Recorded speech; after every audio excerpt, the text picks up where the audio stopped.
لاس Angeles کے مضافاتی علاقے میں آتش زدگی، 30,000 افراد کو گھر چھوڑنے کی ہدایت۔ ویب ڈیسک ٹائم 08 جنوری 2025۔ Facebook, Twitter, what's app.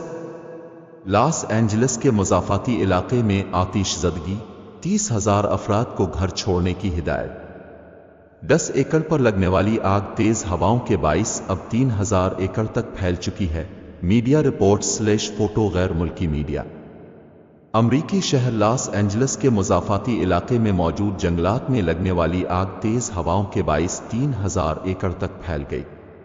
غیر ملکی میڈیا کے مطابق امریکی ریاست کیلیفورنیا کے شہر لاس اینجلس کے مضافاتی علاقے پیسیفک پلیسیڈز میں لگنے والی آگ مسلسل پھیلتی جا رہی ہے۔ 10 ایکڑ پر لگنے والی آگ تیز ہواؤں کے باعث اب 3,000 ایکڑ تک پھیل چکی ہے۔ رپورٹ کے مطابق